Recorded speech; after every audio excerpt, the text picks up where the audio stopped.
He chose another woman the morning of their vows. She burned his letter without shaking. Then she walked into his engagement ball wearing sapphire.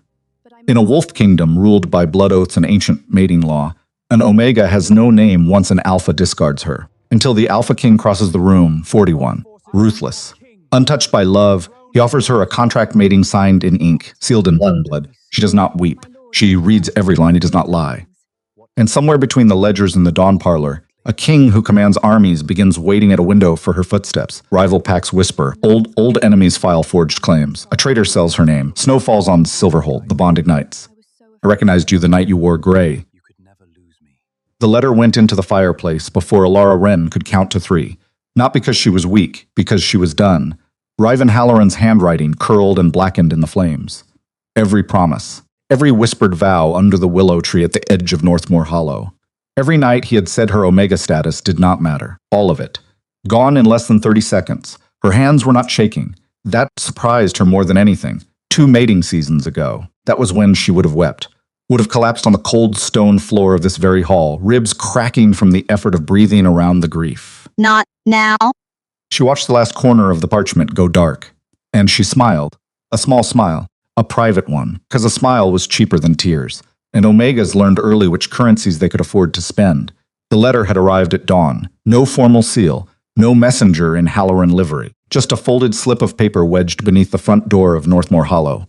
Written in Riven's hand, informing her, not asking.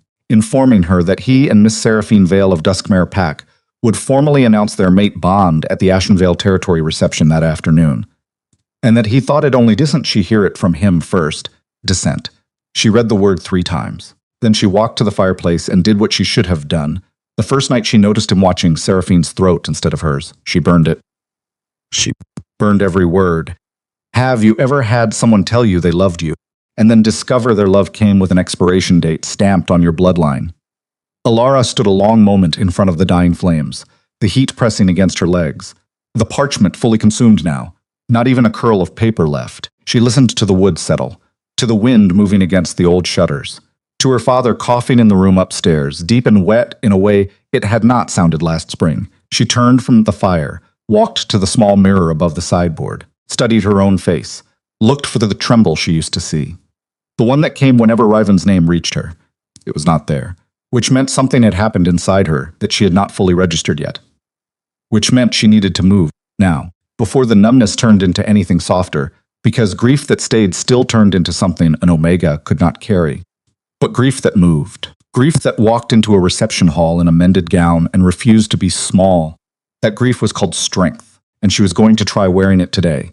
She climbed the stairs, past her father's door, did not look in. He was sleeping. He did not need to hear what she was about to do. In her own chamber, the sapphire linen gown lay across the chest at the foot of her bed. She had been saving it. For what, she was not sure. Some occasion she had once expected her life to include. A summer betrothal announcement. A pack festival where she stood beside a mate who chose her openly. Something. Anything that would have made a good dress feel deserved. That occasion had not come. Today would have to do. She pressed the gown twice. Mended the loose thread at the left cuff. Pinned her hair without looking at herself. Because mirrors were where doubt lived. And she had no room for doubt today. Her mother met her at the bottom of the staircase. Older than she should have been. Thinner than last winter. Sewing needle still in her hand from the mending basket in the sitting room. Ella. I am going, Mama. You do not need to prove anything to those wolves. I know I do not. Alara paused at the front door, hand on the old iron latch. The wood warm from the morning sun. I am going anyway. Her mother did not argue. She had lived long enough to know when arguing did no good. She only reached up. Touched Alara's cheek once, the way she used to when Alara was 6 and had scraped both knees running through the barley field. And then she stepped back and let her daughter go. The road from Northmoor Hollow to the Ashenvale reception hall ran 40 minutes on foot. Alara walked it, not because there was no horse, there was. An old brown mare her father still kept in the small stable behind the house. She could have saddled her, ridden the distance, arrived with color in her cheeks and dust on her hem, and a proper excuse for the state of her. But walking gave her something else. Walking gave her time to arrive as the wolf she had decided to be. The morning had turned bright by the time she left the front gate. Late summer sun, the kind that fell heavy on the shoulders and made every color in the hills look sharper than it was. The barley in the neighboring holding was already half cut. pack laborers moving through the rows in the distance, not looking up as she passed, which was fine. She had grown used to not being looked at, except by the ones who wanted to remind her she should be smaller, because that was the shape her life had taken these last 2 seasons. Invisibility from the wolves who used to greet her, and unwelcome attention from the ones who had decided her fall was entertainment. She walked past the low stone wall that separated her father's land from the Weatherwood holding, the wall he had built himself when she was a pup. Stone by stone, some of those stones taller than she had been at 7. She remembered watching him work, sun on his back, her small hands passing him the smaller pieces, him telling her which ones would hold, which ones would settle wrong, how to look at a stone and know its shape before you set it down. He had taught her a great deal about foundations. She wondered if he knew how much of that teaching she was using now, to hold up the shape of her own days. Halfway to the reception hall, she passed a wolf named Sella Merriweather. Sella had been her closest friend at 15, had braided her hair at 16, had wept with her at 17 when Alara's older brother had died in the border skirmishes at the Eastern Pass. Sella looked up as they crossed on the road, recognized her. Looked away, not cruelly, just efficiently. The way a wolf looks away from something that would cost her too much to acknowledge in public. Her mate served the Halloran family council. She could not be seen greeting the Omega Revan Halloran had cast aside. Alara did not slow, did not turn her head, did not offer Sella the discomfort of an acknowledgement. She simply walked past. What nobody knew, watching Alara Wren cover the distance to the Ashenvale reception hall that afternoon, was that she was counting. Not steps, not breaths. She was counting the exact number of wolves in the Silver Claw noble packs who had made the choice Sella just made, who had turned their faces away from her one by one over the last 2 mating seasons, until she had become invisible to the people who used to know her name. The count was 73. She was walking into a room today that likely held 40 of them, and she was going to look at every one of them without flinching, because that was the only thing she still owned. Her line of sight, her posture, the angle of her chin. They had taken everything else. They would not take that. The reception hall came into view as she rounded the final bend in the pack road. A long timber and stone hall on the rise above the Ashenvale grazing fields. The Halloran banner already flying from the outer post. Carriages arriving, well-dressed wolves stepping down from them. Voices carrying on the summer wind. She paused for a breath at the edge of the tree line. Fixed a single loose hair. Smoothed the front of the sapphire gown. Rolled her shoulders back once. Twice. Then she walked into the reception and like she had every right to be there. Because she did. The Ashenvale reception hall was everything she had prepared herself for warm, crowded, perfumed with beeswax and imported oils. Silverclaw's noble packs gathered in silks and hunting velvets, fanning themselves against the summer heat, laughing at things that were not funny. Because laughter was how you signaled you belonged. Because as in a pack, the sound of your voice mattered more than the truth of your words. She took a glass of pale wine from a passing tray, positioned herself near the tall southern windows overlooking the courtyard. She was not hiding, she was choosing her ground, because Omegas who chose their ground survived longer than the ones who let the room choose it for them. She saw Riven before he saw her. Of course she did. He was at the center of the hall, where he always positioned himself. One hand resting at the small of Seraphine Vale's back, that hand. The one that used to trace the ridge of her collarbone in the dark, now curved around another wolf's spine like it had never known anywhere else. Seraphine was beautiful in an unbothered way. Silver blonde hair pinned in the pale summer style of Dustmare pack, pale green silk, the particular contentment of an alpha female who had recently gotten exactly what she wanted, and knew every wolf in the hall knew it. Alara watched them for exactly 5 seconds. Then she looked away. She was doing well. She was doing fine. She held her wine and looked out the window and thought about the tenant ledgers she needed to review tomorrow. The Dunmore lease renewal. Whether the Northmore lower fields could be leased separately to offset what her father owed on the eastern border, still no alpha yet. The voice was loud, deliberately loud, kind of loud that required calculation. She turned. Riven Halloran was smiling at her from 8 feet away. Amber liquor in a crystal glass. The whole warm golden weight of the room at his back. He looked at her the way a wolf looks at territory he used to hold, and no longer has to defend. Still holding out for the right match, Miss Wren? The words were not a question, Wesson. They were a performance. The circle nearest them had already turned. It is a long mating season. Do not lose hope. A sound moved through the crowd. Not quite a laugh. Worse than a laugh. Seraphine Vale pressed her lips together and looked at the floor. Not from shame. From the effort of not smiling too visibly, riven, her voice level, congratulations on your bond. She meant it to close the exchange. He did not let it, no hard feelings, I hope. He tilted his head, gracious, magnanimous, an alpha publicly forgiving an omega for the crime of having once expected something from him. You always were the sensible one. Sensible like she was a well-kept ledger. Like she was a serviceable pair of hunting boots. None whatsoever. From somewhere to her left, Lady Morveth spoke. 60 summers old, pearl drop earrings, 3 chins, the longest social memory in the Silver Claw realm. Such a pity about the Wrenland. Half mortgaged, I am told.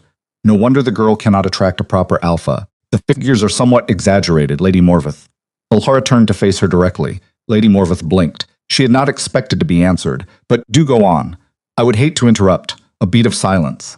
Then Lady Morveth's companion, a thin she-wolf in yellow who had not yet spoken, made a small, choked sound and looked away, which was its own kind of verdict. And laughed.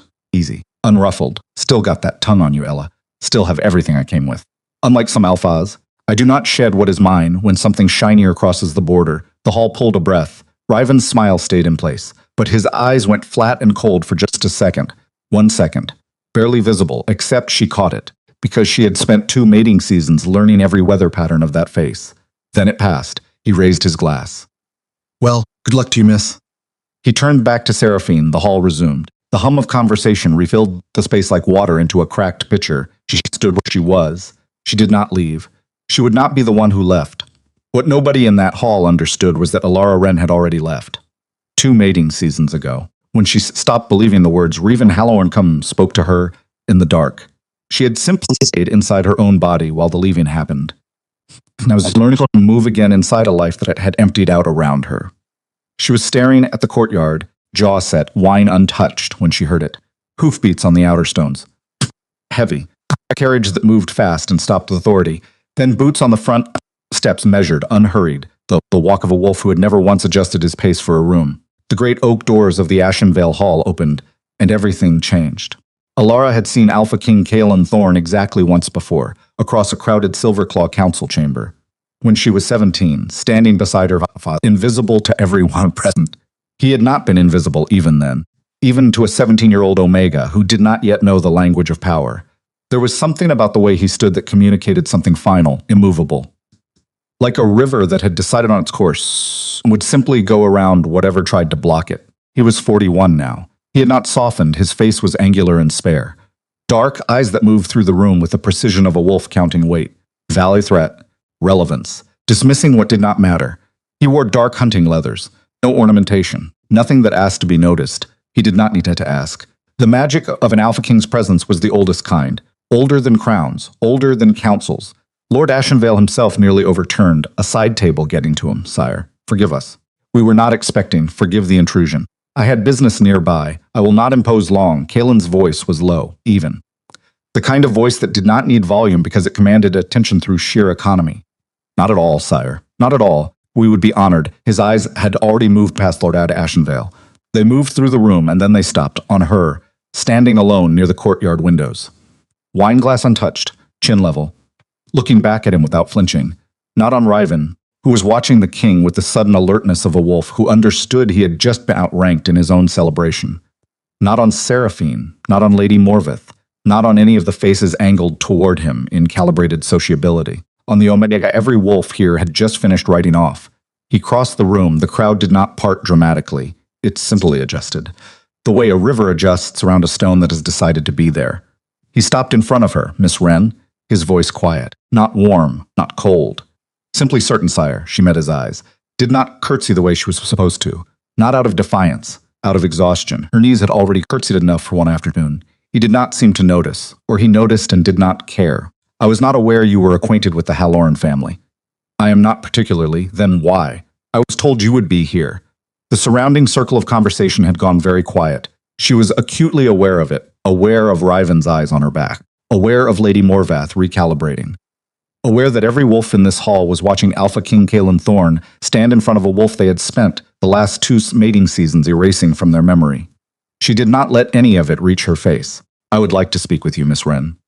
When you have a moment, I have one now, because she was not going to stand in this hall 1 second longer than necessary. He offered his arm. She looked at it for half a second, calculating nothing, deciding everything. Then she placed her hand on it. They walked toward the garden doors. They passed Revan. She did not look at him. She felt him, though. Felt the moment he understood what the room was seeing. Felt the small collapse of his performance. She did not turn to witness it. She did not need to. The oldest revenge in the world is the kind that requires no words. Only the audacity of continuing to exist, upright and unashamed, in a room where someone once made you feel small. The garden doors closed behind them, and the noise of the reception hall fell away. The garden behind the Ashenvale Hall was terraced and empty. Late summer roses in their last riotous bloom. The distant sounds of the pack territory going about its business beyond the stone wall. No Wadasians out here. Just boxwood and grass, and the honest heat of a Silverclaw afternoon. Kaelin released her arm. He stood at a respectful distance. He looked at her the way he had looked at the room. Direct. Assessing. Without the performance of casualness, you did not have to do that. Her voice was quieter now, because they were alone, and because she was still working out what had just happened to her. Do what? Walk across the hall. Every wolf saw. You made a declaration. Yes, I did not ask you to make one. No. You did not, she waited. He did not fill the silence with reassurance. She respected that. Then why? Because I have been meaning to speak with you for some time, and that hall presented an opportunity. She studied him. Sire, Alpha Kings do not walk across halls toward Omegas without a reason that serves them directly. So, I will ask again. Why? Something shifted in his expression. Barely. Just at the edges. Not offense. Something closer to recognition? You are right. It does serve me directly. Then say what you came to say. He said it. I require a mate, not for love. For stability. My council pressures me toward alliance. My territory needs a Luna who can manage what I cannot spare attention for. I have been watching how you handle your father's ledgers. The Dunmore lease negotiations. The way you settled the border dispute at Blackfern last spring without letting a single wolf's blood spill. He paused. You think in systems. You do not panic under pressure. You do not require flattery to function. And you are not afraid of alphas who forget you are in the room. She was quiet for 5 full seconds. You are proposing a contract mating. I am proposing an honest one. What does that mean in practical terms? It means you manage the Silverhold Keep and the Eastern Holdings with full authority and no interference. It means your family's debts are cleared, and your father keeps his land through the end of his natural life and beyond. It means you receive a personal purse annually, yours regardless of any future circumstance. Yours if I die, yours if you leave. He held her gaze. It means I will not lie to you. Not about what I want, not about what this is, not about what I can offer, and not about what I cannot. She turned away slightly. She looked at the garden wall. She let herself actually think. Rather than react, 2 mating seasons of doors closing. 2 seasons of shrinking the shape of her life down to fit what was left. 2 seasons of ledgers and tenant negotiations, and watching her father's hands tremble more each winter. All while the silver cloak cited she was a cautionary tale for Omegas who let themselves believe in Alpha's promise. And now this, a wolf offering not romance, not rescue, but terms. Honest terms, because sometimes the deepest kindness a wolf can offer is not a promise. It is a contract with no lies in it. Why not an alpha female? Someone unencumbered. You could have your pick of the pack. I do not want my pick. His voice did not change. I want a mate who has already walked through fire and come out the other side thinking clearly. That is not common. You are not common, Miss Wren. The pack has spent 2 mating seasons trying to convince you that you are, and you have not believed them. He paused. I find that more valuable than an unblemished reputation. She looked at him for a long moment. I will need time, of course, and I want it in writing. Every term you have named. In a formal document I can review before I sign anything. Already drafted. I will have it sent by tomorrow's dawn courier. She almost laughed at that. Almost, you were fairly certain I would ask. I was certain you would ask. That was part of the reason I asked you. She held his gaze. If I say yes, sire, it will be because I have decided it is sound. Not because this afternoon frightened me. Not because I am out of options. Because I have thought it through and found it rational. Miss Wren, for the first time. Something moved in his face that was not quite warmth, but was adjacent to it. Something like genuine regard. The kind that did not need an audience if desperation were your motivation. I would not have come. She thought for 4 days. Not because she was uncertain, because she owed herself the full weight of the decision. The dawn courier arrived the next morning exactly as Kaelin had promised. A young wolf in dark royal livery. A leather folio containing the full contract. Every term written out in a careful clerk's hand. Nothing hidden, nothing padded, nothing softened. She read the document twice at the kitchen table before her tea had gone cold. Then she folded it, set it aside, and went out to walk the north field. The dew was still heavy on the grass. Her boots dark from it within 20 steps, watching the full length of the eastern boundary. Past the old survey stone her grandfather had set with his own hands. Past the line of birch her father had planted the summer she was born. Past the low wet corner where the runoff pooled every autumn, and where the barley never quite grew as tall as it should.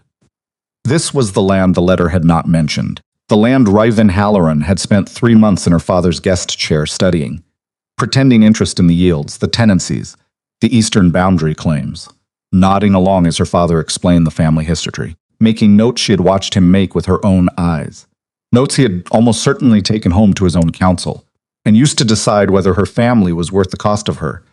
She had not seen it at the time. She saw it now. Because the wolf who walked the field this morning was not the Omega who had let Ryven into her father's guest chair. That Omega had believed a bond began with words.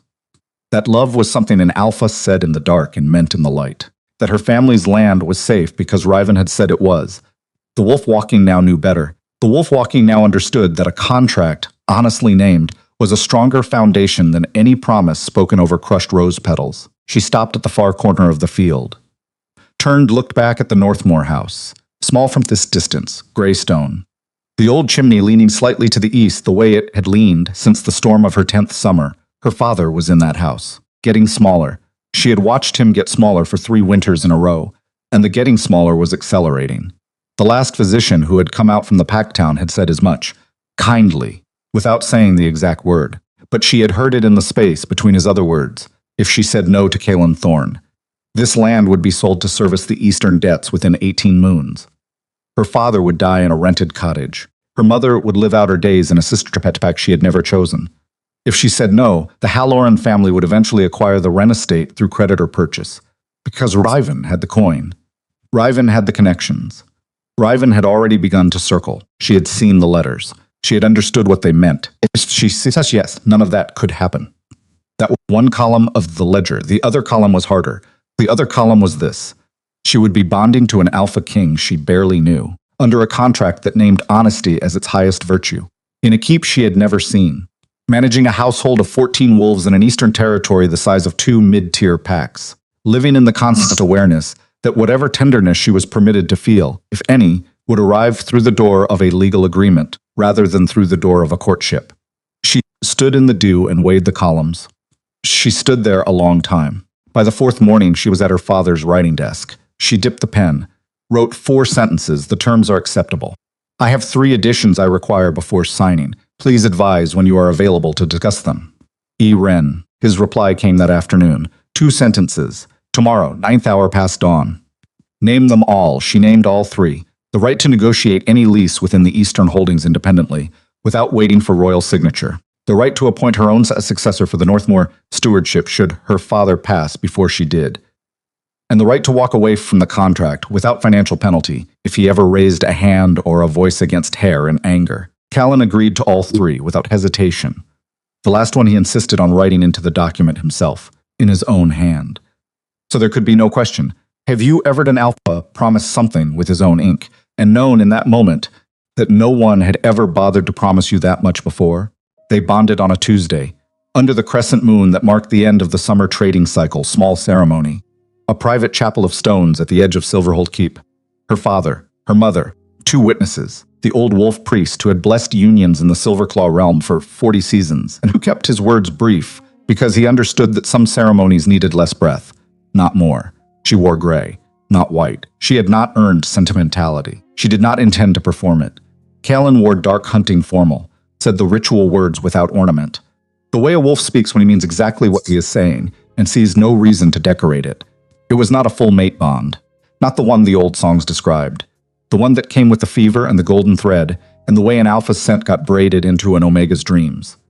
This was the contracted version, the one Silverclaw law had developed centuries ago for alliances of state. Blood on wrists, names spoken, witnesses sealed, binding in all the ways the pack recognized, silent in all the ways the soul recognized. She accepted that. She had not come here for songs. Her father held her hands afterward, both of his wrapped around both of hers, looked at her for a long time without speaking, his eyes wet, his mouth working around words he could not quite arrange. Are you all right, Ella? I think so, Papa. Does he? Her father glanced toward Kaelin, who was speaking quietly with the old priest. Does he treat you right? He treats me honestly. Right now, that matters more. Her father nodded. He had lived long enough to understand the difference, and to grieve it quietly in the space between his breaths. The carriage ride to Silverhold Keep took a day and a half. Callan spent the first half of the first day reading dispatches.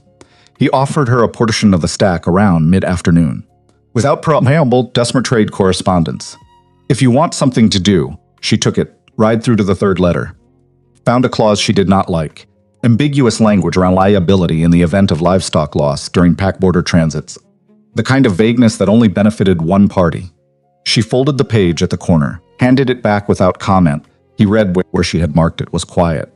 Write it again. You are right. He took out his pen, wrote in the margin. They did not speak again for an hour. But when she turned to look at the countryside moving past the carriage window, green and gold in the late summer heat, the wild moors and pine gorges of a kingdom, still deciding what it wanted to become, she noticed something. The iron weight that had lived behind her sternum for 2 mating seasons. The one she had stopped noticing, because it had simply become part of how she breathed. It was lighter, not gone, not yet, but lighter. And for an Omega who had spent 2 seasons learning to carry things alone, lighter was everything. What she did not know yet, riding beside a king who had not looked at her once since handing her the ledgers, was that lighter was only the beginning. That the weight would keep lifting, quarter inch by quarter inch, over the coming moons. And that one day she would wake in the Silverhold Keep and realize she had forgotten what it felt like to carry the old grief at all. The carriage rocked, the horses steady, the kingdom passing by. Silverhold Keep was larger than she had allowed herself to imagine. She had prepared herself for a fine hold. Not the 3 stories of dark gray stone. Fortress cut, 14 staff, a library that took up the entire east wing, and a household ledger so disorganized, it looked like someone had been throwing receipts into a drawer for 3 consecutive summers and calling it record-keeping. She stood in the great study on her first morning, ledger open on the desk, feeling something she had not felt in a long time. Useful housekeeper Mira Vane, solid she-wolf in her 50s, silver at her temples, the expression of someone who had survived several administrations and intended to survive several more, stood in the doorway, watching her work through the pages with unconcealed curiosity. The previous house steward kept his own system, my Luna. I can see that. She did not look up. It is a creative system. Unfortunately, it does not balance. She turned a page. Who authorized the linen purchase in the last new moon? A hesitation. His Majesty. He paid 3 times the fair market rate. Mira Vane was quiet. His Majesty does not generally concern himself with the market rate of linen. He does now, not unkindly. Just clearly. She had the accounts restructured within the week. Not perfectly. It would take moons to untangle the full picture, but enough to see where the waste was. Enough to start making decisions that made sense. She wrote to the 3 main suppliers and renegotiated terms. She'd dismissed one steward who had been drawing double wages through a ledger error that had either been an accident or was not. Callan watched all of this without comment. He was in the keep most mornings, working in own study, their paths crossing occasionally in the hallway or at the long dining table. He was not warm. Warmth was not his register, but he was present. He listened when she spoke. He asked questions that suggested he had been thinking about what she said the day before. He did not explain his decisions to her like she was a pup. He did not make decisions affecting the household without consulting her first. It was not a mate bond. Not in the way she understood mate bonds from the old songs. But it was something. She was still working out what to call it. On the 10th morning at Silverhold, a small thing happened that she added to her growing internal catalog of kale and thorn. She had risen early, before the kitchen fires were fully lit. She wanted to review the winter provisioning list before Mira Vane's morning meeting. She had padded down the great stone staircase in her house slippers, expecting to find the ground floor empty. He was in the small side parlor, alone. Standing at the window, watching the eastern courtyard turn silver in the pre-dawn light. He heard her before she stepped in. Did not turn. You are up early. So are you, sire. I do not sleep long. Never have, she hesitated at the threshold, because she had 2 choices. Continue past to the study, or step into the parlor and speak with him. Neither had been part of their arrangement. She stepped in, because she was curious. Are you always awake at this hour? Usually. I like the keep before it fills. He turned from the window. Looked at her the way he looked at everything, directly, without decoration. I did not know you rose early too. I will not disturb you if you prefer this room alone. I do not. Her voice quieter than she expected. Prefer it alone. Something passed across his face. Small, not a smile. Just the shape of one that had decided to stay hidden. Then perhaps we will both be here tomorrow. Perhaps she went to the study. reviewed the provisioning list, did not stop thinking about the parlor for the rest of the morning. The next dawn, he was there. The dawn after that, he was there. By the end of the second week, they were quietly, wordlessly meeting in that parlor most mornings before the keep woke, not speaking. Not always. Sometimes just standing near opposite windows, watching the light come. Two wolves who preferred the quiet start of the day, sharing the space of it without asking each other to explain why. It was the first thing they built together that was not written into the contract. She did not tell Myra Vane. She did not tell anyone. But it was there, and it mattered. 3 weeks in, Kellen handed her a folio at the parlor window one morning without preamble. Black River Ridge, she looked at the top page, 40 seasons of tangled title. 3 claims, 2 dead. 1 still making noise in the Western Territorial Court, and this is yours if you want it. She looked at him. Mine, you handled the Duskmare clause. My counsel has had this dispute for 2 moons. I want fresh eyes, she took it. Because she wanted to, because he had asked. Because he had not framed it as a favor, which was the whole point. She read the Black River file cover to cover before the sun was fully over the eastern courtyard. Then she read it again. Then she found it a boundary survey. 12 pages deep, dated the winter of the Great Snowfall, signed by a wolf named Old Rowan of Pine Hollow. Witnessed by a claimant scribe, who, according to the pack death rolls she remembered from her father's own records, had died 2 seconds before the survey was allegedly signed. Which meant the survey was a forgery. Which meant the third claimant's entire case collapsed. Which meant the Black River Ridge title had never been contested in any legally binding sense. She set the file on Kalen's desk that afternoon. Placed her finger on page 12. Here, Kalen looked up from his correspondence. Read where she pointed. Read it again. My advisor has had this file for 3 moons. Your advisor states silence. Longer this time. That case resolves in my favor. If that signature is challenged, yes, it does. He looked at her, and his face was something she had not seen before. Not surprise, He was not a wolf who allowed himself to be fully surprised. Something close to it. Something sitting just below the surface. But pressing upward, Alara, I owe my advisor a very difficult conversation. Yes, you do, she handed the file back, returned to the window. Watched the courtyard staff hauling the hulls of the harvest crates into the storerooms below. She could feel film still looking at her. That precise attention. She was learning to read it like weather, because there was something she had begun to understand about King Kellenthorne that no wolf in Silverclaw seemed to have noticed. When he looked at something long enough, it meant he was deciding whether to build something around it, or move past it forever. He had been looking at her for a long time now. The Black River Ridge case resolved in 11 days. The third claimant's counsel attempted to argue around the forged signature for approximately 40 minutes. Before the arbitrating elder lost patience and ruled the survey invalid, Callan's chief advisor, a wolf named Alderic Fenn, sat through the entire proceeding with the particular stillness of someone who understood. He had nearly cost his king a decisive victory through a failure of basic attention. Afterward, outside the arbitration chamber, in the corridor lit by high, narrow windows, Alderic Fenn bowed too low. The signature discrepancy was an extraordinary catch, sire. My clerks will review our process due. Kalen walked past him. In the carriage back to Silverhold, he spoke without turning from the window. Fenn wants to know who found the error. What did you tell him?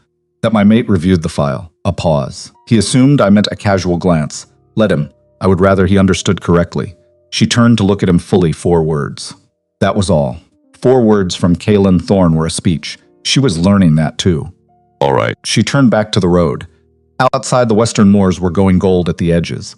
The first hint of autumn coming down early this year. She had been at Silverhold for 2 moons, and she was already untangling case files, renegotiating supplier terms, learning which of Kalen's territorial lords said one thing to his face and another in written correspondence. She had not expected to feel competent this quickly. She had not expected to feel anything this quickly. That was the part that unsettled her, because feeling anything meant something was getting through, and she had built the wall specifically to keep things out. Autumn came properly the following week. Kalen began including her in his morning correspondence, not asking her opinion exactly, not at first, reading aloud the letters that required responses, and pausing in a way that left space for her to speak, if she chose. She chose every time. The Juskmer trade envoy is negotiating in bad faith, 3 letters into the morning stack. Kalen set the parchment down. Explain. He has quoted 2 different figures in letters sent within a fortnight of each other. Attributes the difference to transport losses across the mountain passes. Except no such losses have occurred. The Duskmare duchesses have been running unbroken since the last new moon. How do you know this? Mira Vane's cousin drives a supply wagon on the Tgusma Road, I asked him. Kalen looked at her across the desk. You asked Mira Vane's cousin. Information lives with wolves, sire, not in council chambers. You simply have to ask the right ones. There was a silence. Then Kalen picked up his pen, drew a line through the Duskmare envoy's name, wrote a single word in the margin. But you should be paid for this. I already receive a household purse and an annual sum. Per our agreement, that was for running the keep.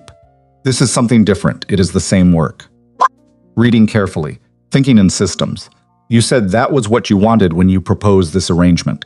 I underestimated the scope of it. That stopped her. An Alpha King admitting underestimation was not nothing. We can renegotiate the terms. Yes, we can. They did that afternoon. An additional sum. Quarterly, tied to specific territorial responsibility. 2 mornings later at breakfast, Kalen set a letter on the table beside her tea. Ashenvale, she looked up. A land dispute I need to resolve in person. 4 days. You are welcome to come. Or stay. Your choice, she thought about it. About the reception hall. About Riven Halloran's face when she had walked out of it on the Alpha King's arm. About whether returning was strength. Or spite dressed up as strength. She decided she did not need to know the difference. I will come, he nodded. Went back to his correspondence. Did not ask why. She did not explain. That too was becoming its own kind of language between them. The road back to Ashenvale territory was the same one she had traveled 1,000 times growing up. Familiar hills, familiar wind, but now she rode in a royal carriage. Now she was sure of the Verclaw crest at her collar. Now every wolf they passed on the road stopped and lowered their head. Not for her, she knew that. For the king beside her. Still, she felt the difference in her spine. They arrived on the 3rd day of the waning moon. The Ashenvale Territorial Hall gave them the finest guest quarters. Lord Ashenvale himself met them at the gate. His nervousness so visible it was almost a 5th party in the room. She excused herself to unpack. Kalen went into consultation with the Territorial Council. She was alone in the guest chamber for perhaps 40 minutes. Then Mira Vane, who had traveled with them, because Mira Vane had decided that a Luna newly arrived in unfriendly territory should not be without her housekeeper, knocked on the door. 3 calling cards, my Luna. She took them. Read each carefully. Set them on the side table in the order they had arrived. Felt the particular cold clarity of understanding exactly why they had come. She was as Alpha King Callan Thorne's mate now. That was the only thing that had changed, not her character, not her intelligence, not the quality of her judgment or the depth of her capability, just the name she carried, and the wolf she stood beside. She received the callers politely. She poured tea. She said very little, listened very carefully. By the end of the 3rd visit, she understood the complete current shape of Ashenvale politics in the way you understand a chessboard when you can finally sell all the pieces at one sense. That evening, over supper in the private quarters, she told Kalen what she had learned. The Morvith family's grain interests. A property dispute involving the old Henderson holding. A rumor of a new royal levy on interpact trade that 3 separate callers had mentioned in what they thought was passing. Kalen put down his knife. Listened to all of it. Then the levy is real. My council has been trying to confirm the timeline for 2 moons. A pause. How did you get 3 separate sources to admit it? I asked about their mate's business. Wolves do not guard information they assume an Omega cannot use. Something moved at the corner of his mouth. Not quite a smile, but close. You should have been in every one of my council meetings for the last decade. Yes. You should have asked me. Something moved in his face again. She was learning to read those small movements the way a hunter learns to read wind. That evening, a hunt supper was held at the Ashenvale Hall. The same hall. The same reception room where Riven Halloran had asked her whether she had lost hope. She wore a dark green gown made news in Silverhold. Simple. Well cut. Nothing that screamed for attention. Stayed close enough to Kalen to be clearly present. Not decorative. She was talking with the alpha female of a border pack about the northern grain routes when she heard it. Riven Halloran's laugh. She recognized it before she saw him. That specific cadence, easy and performed. Calibrated for rooms just like this one, she did not turn immediately. She finished her sentence, set her glass down with a steady hand. Then she turned. He was across the room, Seraphine on his arm, holding court with 2 wolves she did not recognize.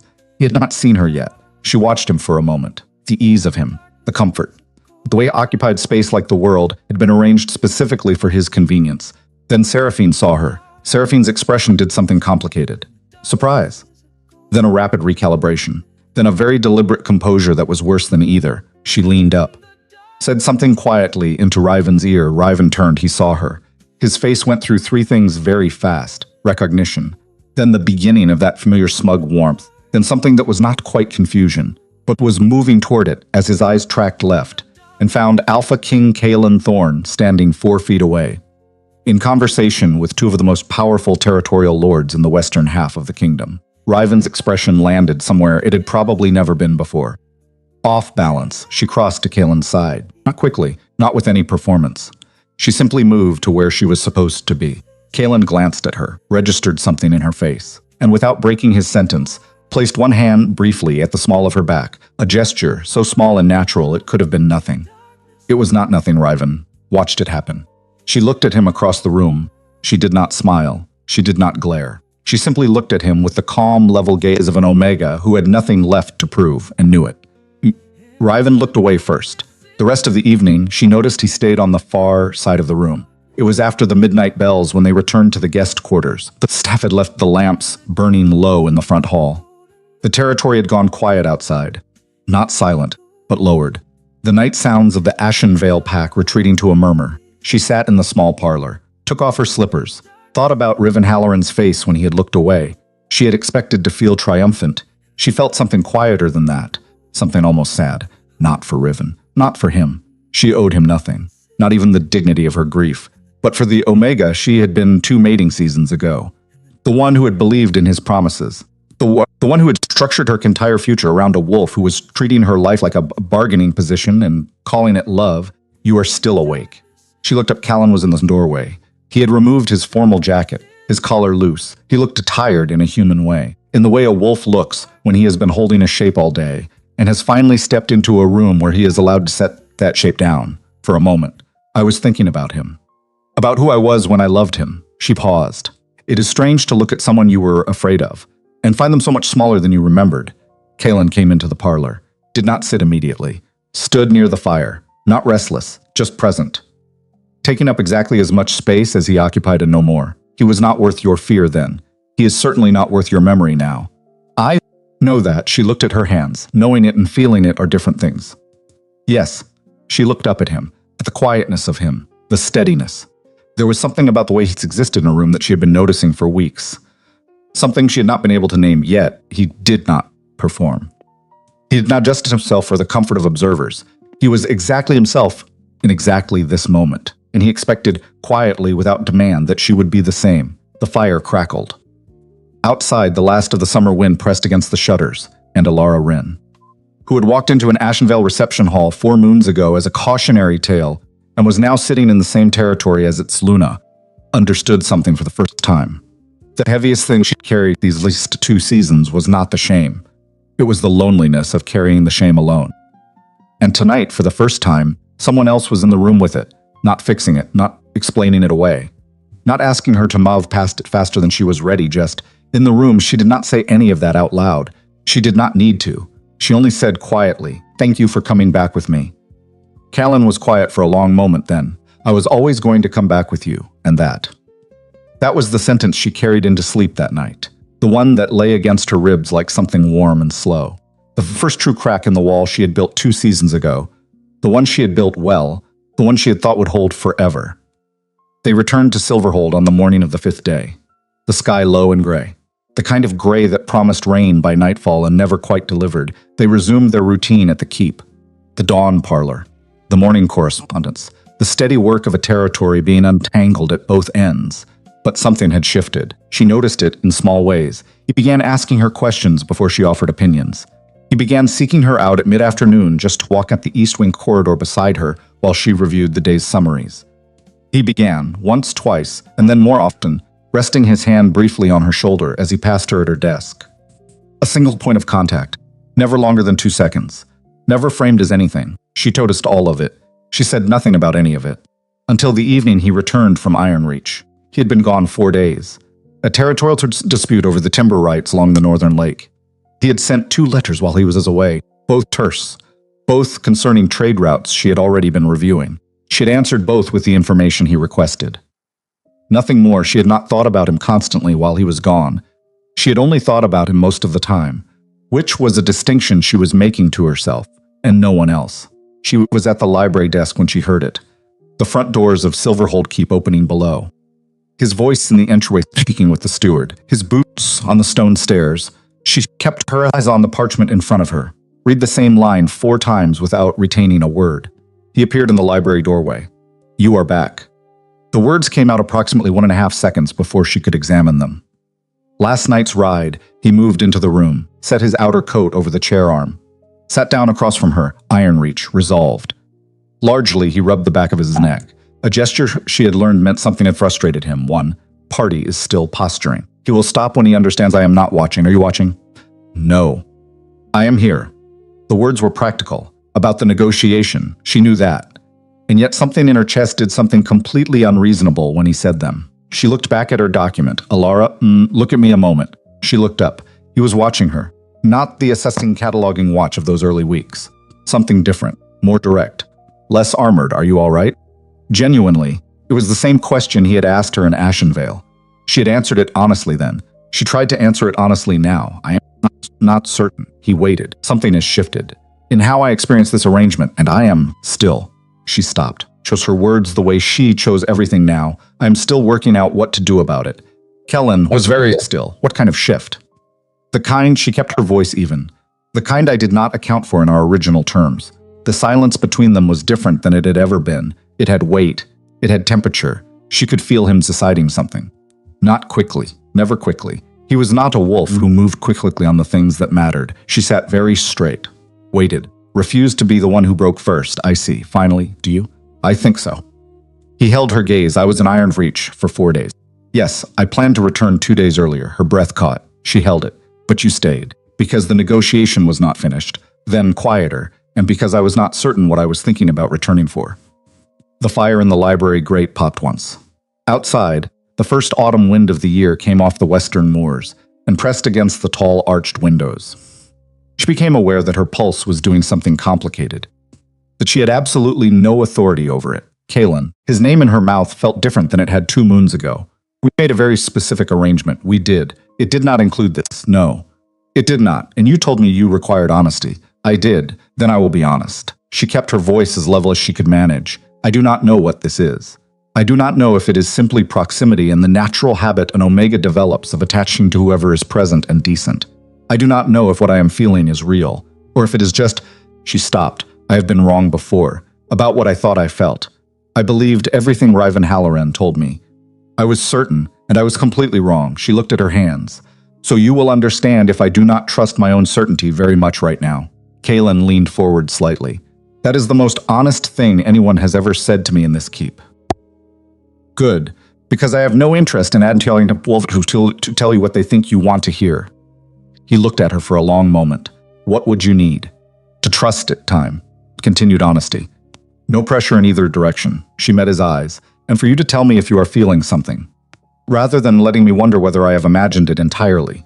He was quiet for a moment. Then, you have not imagined it. 3 words. Flat, unadorned, utterly certain. She felt the words land somewhere behind her ribs and stay there. Have you ever heard a truth spoken so plainly that you realized every romantic promise you had ever been given before had been carrying the weight of a lie you could not name?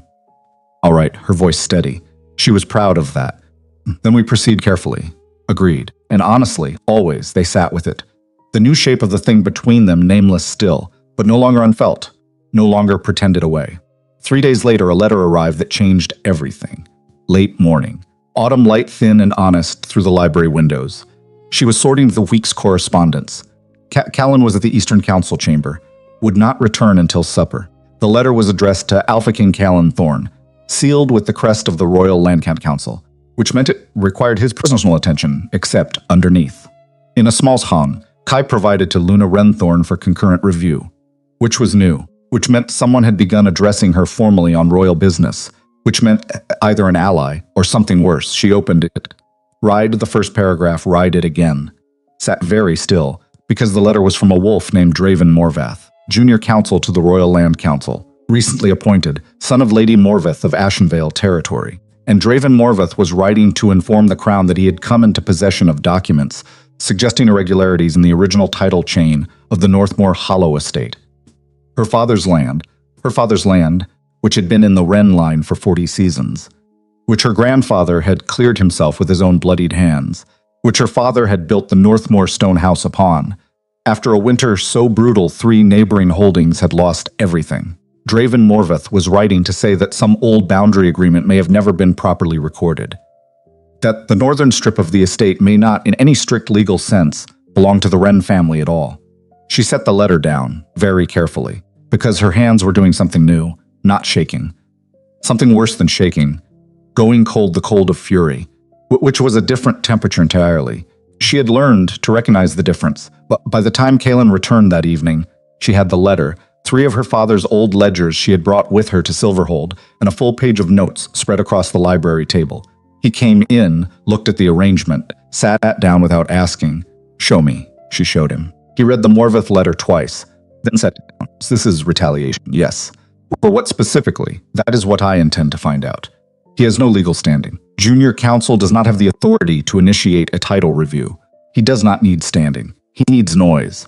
He needs enough noise that a royal creditor gets nervous, or the wrong actors start talking, or my father's health takes a turn while the question sits unresolved." She kept her voice level. "He needs the appearance of a problem, not the substance." Kaelin was quiet, then, "Your father's land is your family's honor, yes, and your honor by extension." Yes, he leaned back. "Then we will not permit it, not I.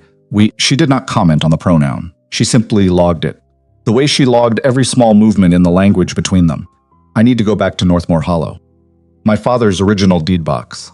If there is an unrecorded boundary agreement, I need to know what it was and who else was present when it was made. Before Draven Morvath has time to construct his story around whatever fragments he thinks he has. When? Dawn. Day after tomorrow, we go together." Not a question. She looked at him, held his gaze without flinching. Without qualification, we go together, because at some point in the last several weeks, she had stopped being able to see the border between his fights and hers. They left Silverhold Keep at first light. The road to Northmoor Hollow ran 3 days southeast. Through the harvest country, past pack farms bringing in the last of the autumn grain. Through the old pine forest that marked the southern edge of the royal lands. She did not read on this ride. She sat with her hands in her lap and thought about Draven Morvath, about Lady Morvath, about the particular species of cruelty that dressed itself as legality and expected to be received politely. She thought about her father's hands on that land. The years, the hours of clearing stones from the north field with his own back. The winter he had nearly lost his hand rescuing a foundling calf from a frozen creek because the cattle were their only remaining wealth. That land was not property. It was the whole record of a life. Not this. Not this too. Callan sat across from her in the carriage. Did not offer false comfort. Because he had come to understand she had watched him. Come to understand that false comfort was its own form of condescension. He did not soften things. He simply sat with her in the difficulty of them. It was a language she was still learning to speak fluently. A language she had never been offered before. At some point on the second day, he said, "Whatever that boundary agreement says, we handle it. Whatever Draven Morvath thinks he has. We answer it. You do not know what it says yet, no. But I know you, and I know that if there is an answer, you will find it before any wolf in that region would think to look." She said nothing for a moment. Watched the pine ridges roll past. Felt the cold fury in her chest begin to reorganize itself into something sharper, something more useful. "You are right, I usually am." She looked at him. Something in her chest did the complicated thing again. Do not push it, and for the first time. The very first time in all the moons she had known him. Kaelin Thorne smiled. Not the almost smile. Not the edge of warmth she had catalogued and stored away. A real one, brief, unguarded, completely and entirely his. She turned back to the window before he could see what it did to her face. But she was smiling, too. Northmoor Hollow was exactly as she had left it. Smaller than she remembered. The way places always seemed smaller once you had lived somewhere larger. But warm in the particular way of a house that had been loved for 40 seasons. Her father met them at the door. He had lost weight since summer. She saw it immediately, in his face, in the way his coat sat on his shoulders, in the careful way he came down the front steps.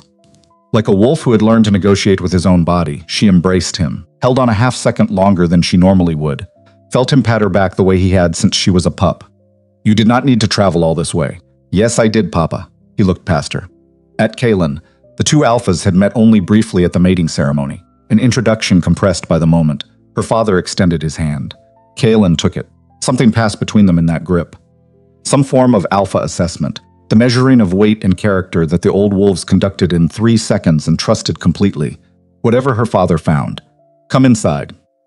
Sella is bringing tea. The deed box was in the bottom drawer of her father's writing desk, where she had filed it the summer she had first begun taking over the household records. Beneath the tax scrolls and the surveyor's correspondence from the previous decade, she set it on the desk, opened it, went through it systematically, oldest to newest, one document at a time, reading every word. Rather than skimming for what she expected to find, Kalen stood to one side, did not hover. He had brought his own correspondence, worked through it quietly at the small window seat. Her father sat by the fire in his old chair Chelfer, watched her with the expression of a wolf who recognized a version of himself in his own daughter, and found it both comforting and aching. She found the boundary notation 20 minutes in, exactly where she had filed it, single folded page. A boundary resurvey from what her father's marginal note dated as the winter of my 30th season, conducted by a wolf named Harlan Price, on behalf of the Wren estate. The notation in her father's own hand, in the margin, said, "See adjacent parcel Vale agreement." She stared at that word for 3 full seconds. Vale, Papa. Her voice was steady. What was the Vale agreement? Her father looked up from the fire. His expression shifted. Something moving through it she could not immediately name. Not guilt, not fear, something older, or more complicated. Where did you find that? In the deed box. This boundary resurvey. You wrote the notation yourself. What does it mean? She brought the page to him. Her father took it, held it, did not need to read it. Because he already knew every word, it was a boundary agreement. With Old Master Vale. Fiend Vale's grandfather, he paused. There was a disputed strip of land, the eastern edge of the north field, about 40 paces across, the wolf length of the boundary. Old Master Vale and I agreed to leave it unrecorded. A wolf's word between us. Neither have filed anything formal. She looked at him, an unrecorded boundary agreement. On 40 paces of land, it was nothing at the time. Old Master Vale did not want the land. He simply wanted the dispute resolved quietly. He was dying that winter. He did not want to burden his heir with an ongoing quarrel. Papa, she kept her voice very even. Old Master Vale is dead. His family now includes Seraphine Vale, who has just formally bonded with Riven Halloran. She watched her father's face, the shape of it landing, and Draven Morvath, whose mother has been collecting grievances against our family since before I was born, has taken a position on the Royal Land Council, and has apparently decided that this old unrecorded agreement is worth reviving. The silence in the room was the particular silence of something clicking into place. Kalen looked up from his correspondence. He had heard everything. His face was still, but his eyes had sharpened to the precise focus she had learned to recognize as him thinking 3 moves ahead. It is not a legal claim. His voice quiet. An unrecorded agreement carries no weight in any territorial court. It does not need to, she said. It needs to create doubt. Enough doubt that a royal judge delays a ruling, or a creditor grows nervous, or the right wolves in the western pack start whispering. She looked at her father. How many wolves knew about this agreement? Her father thought. Old Master Vale, myself, Harlan Price the surveyor, and Old Master Vale's son, Walter Vale. I told Walter Vale when his father passed. As a matter of courtesy, Walter Vale, she said, Seraphine Vale's father. Yes, and by the mating arrangement with the Halloran family. Now formally connected to Riven, all 3 of them sat with that for a moment. So Kalen said, Riven Halloran, Seraphine Vale, Walter Vale, and Draven Morvath. 4 families, she said, aligned against us, around a single unrecorded boundary from 30 seasons ago. Which one of them started this? Draven Morvath. The letter came from him. Then Draven Morvath wants something from the crown that this pressure is meant to secure. She went cold again. The good cold. The clear cold, he is applying for the Western Territorial Grant. The unclaimed timber holdings above the Ironreach border. Kalen was very still. I refused to endorse that application 8 moons ago because his numbers did not add up. His backers were shell holdings. And when I asked him directly about the funding source, he lied. She absorbed that. So this is not about my father's land. No, it is about pressuring me into withdrawing my objection. By making my mate's family situation costly enough that a settlement becomes the easier path, he miscalculated me. Callan looked at her. He miscalculated us both. Her father closed his eyes, made a small sound. Low and tired, set the boundary survey page on the arm of his chair. Ella, I am sorry. I did not think that old agreement would ever. It is not your fault, Papa, she crossed to him, took the page gently from his hand. You made a reasonable agreement with a wolf you trusted. That his family chose to weaponize its is not a reflection on you. She met his eyes. But I need you to everything, every detail, every wolf who was present, everything Harlan Price said before and after he filed the survey. All right, all of it, Papa. Even the parts that seem unimportant, he told her. It took the better part of an hour. She was still thinking about it at the 11th bell that night, When she heard the knock on her door, she opened it. A. Kaylin stood in the hallway, coat off. A letter in. Hand. An expression she had learned to read as something has just happened. Draven Morvath filed. She took the letter, write it. Write it again, not a formal claim. A public inquiry with the Royal Land Registry. Requesting review of the Northmoor Hollow Northern Boundary title. He moved fast. He knew we were coming. Kellen's voice was quiet. Someone told him. She looked up. Who knew we were coming? I sent word to Aldrich Fenn, my chief advisor, so that he could handle certain arbitration matters in my absence. Aldrich Fenn, she said, who nearly cost you Black River Ridge. Kalen's jaw tightened, just slightly. Just enough. I will find out by morning, do that, and in the morning. I need you to get me in front of the Royal Land Registry before Draven Morvath's inquiry is formally logged. The registry opens at the 8th bell. Then we are there at the 8th bell. He looked at her. Alara, we handle it, Kalen. You told me that in the carriage. We handle it, I know. He stopped, looked at her for another moment. Thank you for not falling apart. I will fall apart when it is over. I am very efficient about it. Something crossed his face. Not quite a smile. But its immediate neighbor. I will be ready at the 7th bell, the 6th. I want to review the registry procedures before we walk in. He accepted that without argument.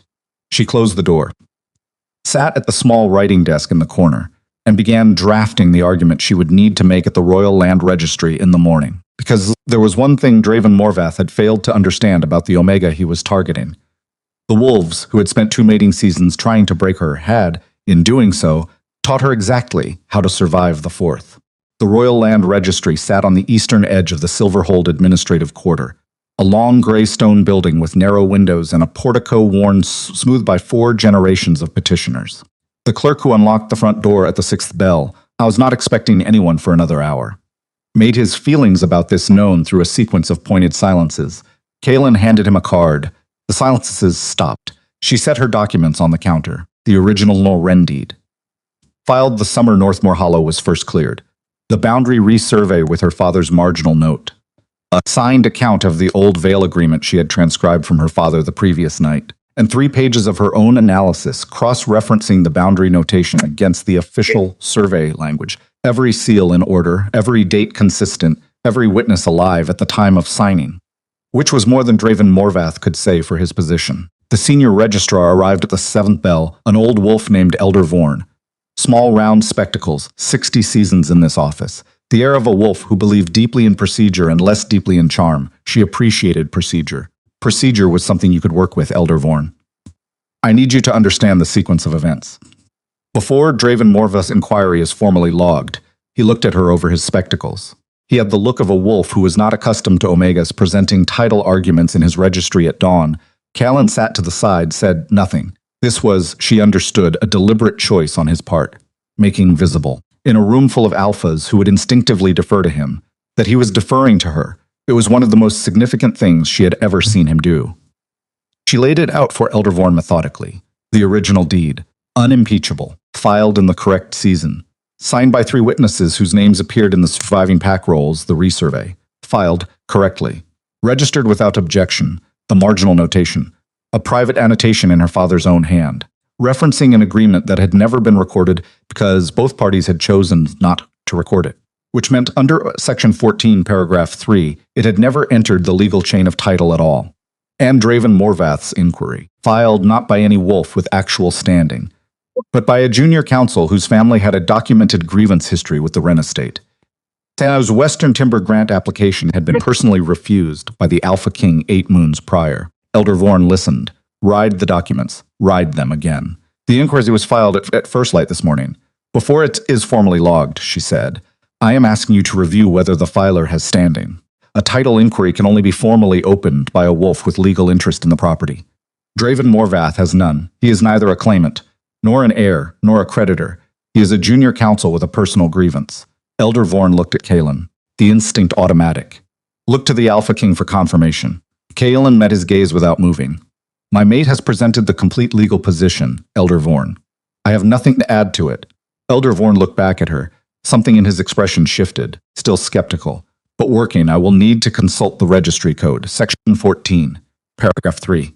Standing requirements for title inquiry. A pause, Elder Vorn turned to his young clerk. Bring me the registry code. They were outside the registry building by the 9th bell. Elder Vorn had not made a final determination on the spot. He was too careful for that, but he had agreed to hold Draven Morvath's inquiry in review, pending a standing determination, which meant Draven Morvath's name would not appear in the public rolls until Elder Vorn satisfied himself on the procedural question. Which bought them time. Kaelin held the heavy door for her as they came out. They stood on the stone steps in the cool autumn morning. Section 14. Paragraph 3. Kaelin's voice quiet at the registry code last night. While you were sleeping, he looked at her. You read the registry code. I told you I would be ready at the 6th bell. I thought you meant, he stopped. I do not know what I thought you meant. You thought I meant I would have my cloak on. Yes, I admit it next time. Assume I mean the work. He looked at her for a long moment. Alderic Fen. As he was passing information. I had confirmation this morning before the 5th bell, a message from the Eastern Council House. He disclosed our travel plans to a wolf named Bran Vitch, who works for the Morvath family council. She absorbed that. How long? At least a season.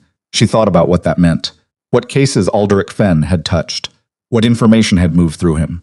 What damage had been done quietly and invisibly over the span of 5 moons. You need to know everything he handled, I know, and you need an advisor you can trust. Do you have one? I am beginning to think, Kaelin said, looking at her directly, that I have had one for several moons, and have not been using her correctly. She looked back at him. I am not counsel. No, you are better than counsel. You are the wolf I trust. The words landed simply. Without decoration, the way he said everything that mattered. She felt them settle in the place where the locked thing had been slowly coming undone since the library. All right, her voice quiet. Then let us go find out what else. Alderic Fen touched. She turned. Walked, he fell and stepped beside her, not behind. Not ahead, beside. Alderic Fen's files took 3 days to work through. She did not sleep much during those 3 days. She worked at the desk in the eastern chamber of Silverhold Keep, with Kaelin's new advisor. A sharp, quiet wolf named Cassian Reeve, whom Kaelin had trusted for years on a secondary basis, and had elevated overnight. What they found was worse than she had expected, and better than she had feared. Alderic Fen had not betrayed anything catastrophic. No decisive disclosures. No deliberate sabotage of major proceedings. What he had done was quieter, a steady drip of secondary intelligence. Timing information, travel schedules, negotiating postures, the kind of information that did not win battles outright, but told your rivals when you were extended. And where to press. The Morvath family had been pressing for 8 moons, waiting for a moment when Kaelin was extended enough. That a personal life pressure point would create distraction from his territorial governance. The moment had been her. They had thought the mating would be his weak point. Elder Vorn's ruling on standing came on the 4th day. Draven Morvath's inquiry had been denied. Without a direct legal interest in the Northmoor property, he had no right to file for a title review. The inquiry was struck in the registry rolls before it had ever been formally logged. But Draven Morvath did not stop there. What he did next did not arrive as a legal filing, it arrived as rumor. The kind that moved through the Silverclaw noble packs, like smoke under a closed door. Sourceless, everywhere at once. By the following week, 3 separate wolves had mentioned to 3 separate territorial lords that there were questions about the Thorn mating, that Alara Renthorn had brought hidden liabilities into the Union, that Alpha King Kaelin had perhaps acted hastily. None of it attached to a name. All of it designed to do damage that could not be answered because it could not be formally addressed. She heard about it through Mira Vane first. Then through 2 of the calling card she-wolves, who came to visit with a particular energy of visitors, delivering bad news they found somewhat satisfying. She listened to all of it, thanked her callers, poured excellent tea. And the moment they were gone, she went to find Kaelin. He was in his study. She closed the door. Draven Morvath is talking, I know. Cassian Reeve informed me an hour ago. He is not making legal claims. He is making social ones. Which means we cannot answer him in a court chamber. She stood in front of the desk. We have to answer him in a room. Kaelin looked at her. What kind of room? The kind the Silverclaw noble packs pay attention to. The midwinter moon gathering is in 3 weeks. Every wolf in this kingdom who matters will be there. We attend, together, and we give the pack something to look at. That makes Draven Morvath's whispers relevant. We have attended gatherings before. Not like this. Before. We attended as a functional arrangement. She kept her voice steady this time. We attend as what we actually are. The words sat between them. Kaelin held her gaze with the full, unguarded tension she had come to understand was his most intimate register. And what are we actually? Alara, quiet, direct. She had thought about how to say this for 3 days. None of the 8 versions she had rehearsed were right. So she said the plain thing. I love you. Kellen did not move. I did not intend to. I tried fairly hard not to. But I have been watching you choose honesty over convenience every single day for 4 moons. I have been watching you see me, actually see me, not the version of me that is useful, or presentable, or strategically advantageous. She paused, steadied, I love you. And I think you should know before we walk into that gathering, because I will not have you standing beside me under false pretenses. Not again. Not ever again. The studio was very quiet. Kalen stood up from the desk, came around it, stopped in front of her. Closer than he normally stood, I told you in the library, that you had not imagined it. You told me not to imagine it was absent. That is not the same as Alara. I returned from Iron Reach 1 full day later than the negotiation required. She stared at him. I said the negotiation ran long. That was not the entire truth. The negotiation concluded on the 3rd morning. I sat in the Iron Reach guest house, that 4th day, alone, because I needed 1 more day to understand what I was returning to Silverhold for. Before I said anything to you I could not take back. And did you understand it? Yes.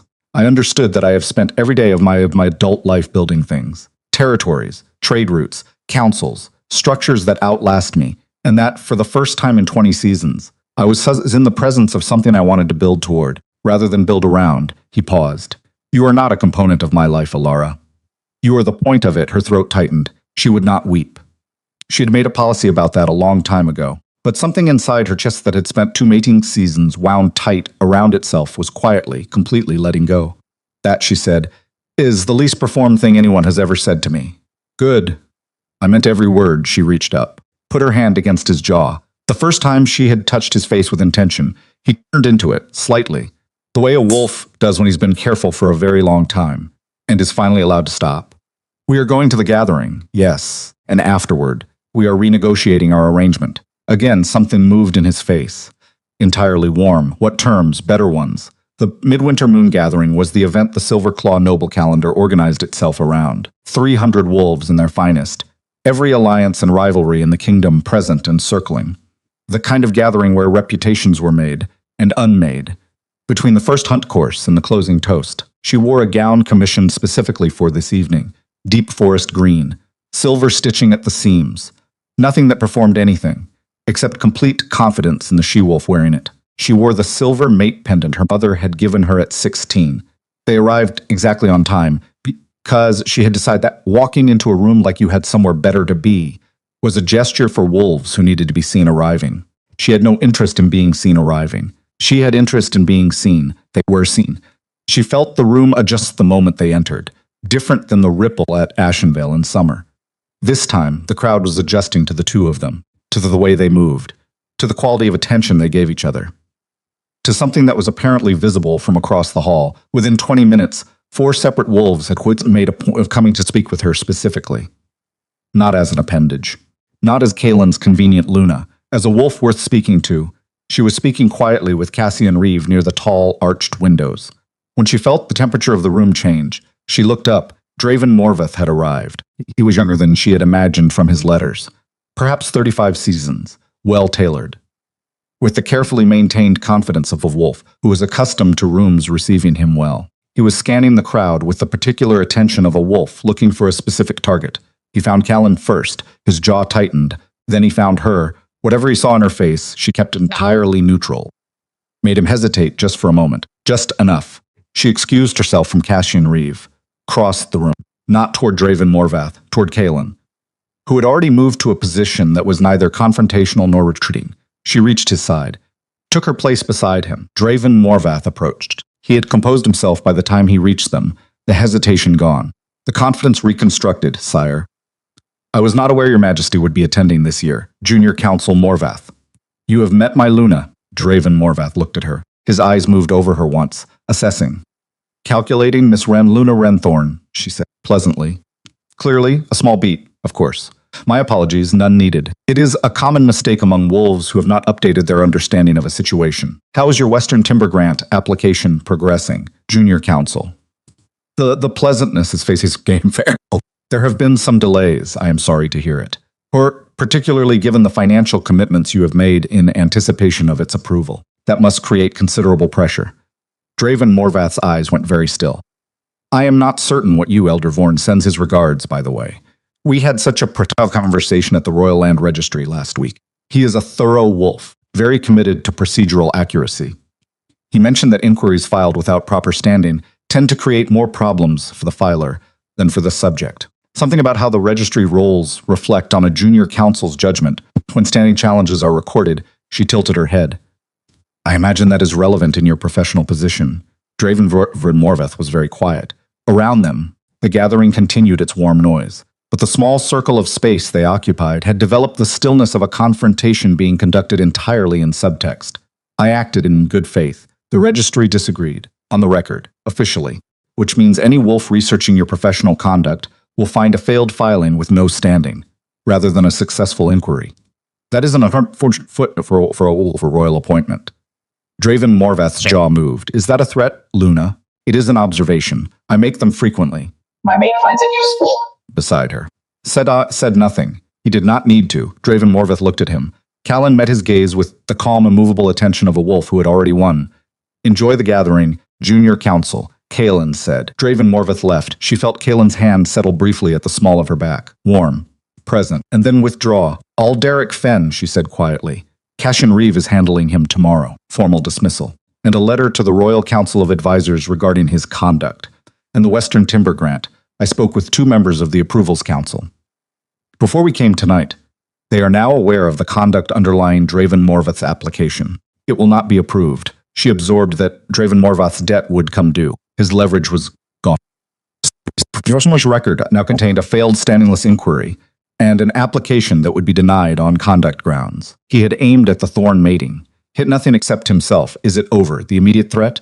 Yes, but not entirely. Wolves like Draven Morvath do not stop. They recalibrate. We will see him coming next time. We know how he moves now. He looked at her. She noticed it every time. The ease with which it came from him now. Come on. The magistrate I was speaking with wants to introduce you to someone. Who? A land council who may be more useful than Alderic Fenn ever was. I already arranged it. Callan looked at her. When did you arrange it? About 40 minutes ago. While you were speaking with the Southern Grain Lords, he shook his head slowly, not in exasperation, in something that looked, if she was reading him correctly, and she was, she had become fluent in him remarkably like joy. Lead the way, she did. They left the midwinter moon gathering at the 11th bell. The carriage ride back to Silverhold Keep was quiet. In the way their silences had become. Full. The silence of 2 wolves who no longer needed to fill space between them with noise. Her father was already asleep in the guest chambers when they arrived. He had traveled up from Northmoor to be near her for the winter. She had insisted. He had not fought her about it, which told her more than any physician's report about how much time was left. The keep was still. The great stones warm from the banked fires below. She stood in the entryway, removed her gloves, thought about the past 4 moons, about the Ashenvale reception hall, the garden. The contract signed at a quiet desk under crescent moonlight, the library, the words you have not imagined it, Northmoor Hollow, the Royal Land Registry at the 6th bell, Draven Morvath's face at the gathering. Understanding he had miscalculated everything, she thought about Riven Halloran, somewhere in the Silverclaw Kingdom tonight, and found she felt nothing about him, only a distant gratitude. He had broken something in her that had needed to be broken, and the wreckage had become the foundation she built from. Ilara, she turned. Callan was in the doorway of the small parlor, outer coat off, tired in the way she had learned to recognize, not diminished, just real. Come sit with me a moment, she went. They sat in the parlor. The fire lower now. The keep outside, pressed against by the first true snow of the season, which had begun as they stepped from the carriage, and was falling steadily now against the arched windows. Your father's land is secure. Elder Valdrin ruling stands. Draven Morvath has no other angle. The Wren deed is clean. Your father can keep that land as long as he wants it, and pass it to whomever he chooses. I know, I wanted to say it plainly, because you fought for it, and it is done. And you should hear it said plainly. She looked at him. Thank you, for going back to Northmoor with me, for standing beside me at the registry, for letting me handle Draven Morvath tonight without stepping in front of me. You did not need me to step in front of you. No, but some alphas would have anyway. He held her gaze, not some alphas, no. You are the fire cracked once. I meant what I said earlier. In your study, I want you to know. It was not the gathering talking, or the victory, or the particular. She stopped. I meant it in an ordinary room, on an ordinary day. I would mean it on a Tuesday in midwinter when nothing is happening and there is nothing to be won. She held his gaze. That is how I knew is real. Callan reached across the space between them, took her hand, simply. The way he did everything that mattered, I know. I believe you. He paused, and I meant what I said, every word. On whatever Tuesday you would like, she turned her hand in his and held on.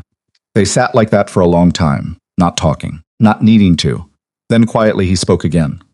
There is something I did not tell you about what I felt. The night we performed the blood ceremony. 4 moons ago, she was very still. The mate bond in our contracted union was not supposed to be complete. You know this. The blood ceremony was the political version, not the true one. The true bond is not something that can be arranged by contract. It is not something an Alpha King can command, or an Umayyad can offer. It happens, or it does not, I felt it. That night, he said, the moment I stood beside you and spoke jewel words. Something in me recognized you the way the old songs describe, and I have been holding that recognition, quietly, for 4 moons, because I did not want to name it before you were ready to hear it, because you needed the arrangement to be exactly what I promised it would be, and nothing more. Until you decided otherwise. He held her gaze. You have decided otherwise tonight, so I'm telling you. Now, she did not speak for a long moment, because there was nothing to say, the old songs. The ones her mother had sung her to sleep with as a pup. The ones about mate bonds that recognized wolves across territories, across seasons, across every wall the world could put between them. She had stopped believing those songs the Winter Revan Halloran chose in Seraphine Vale. She had put them away. Alongside every other soft thing she could no longer afford to trust. But here, in this parlor, with snow falling against the arched windows of Silverhold Keep, an Alpha King had just told her that he had recognized her across the small formal blood ceremony they had used to bypass exactly this kind of feeling, and had held that recognition. Silent, patient, for 4 moons waiting for her, not asking waiting. Something inside her chest that had been coiled tight for 2 mating seasons fully, completely. Unspooled, Kaelin, her voice quiet. Say it again, I recognized you. On what day? The night of the blood ceremony. When you spoke the ritual words in gray, and every day since she was quiet. Then we are proceeding with the true bond when you are ready. Not before. I am ready.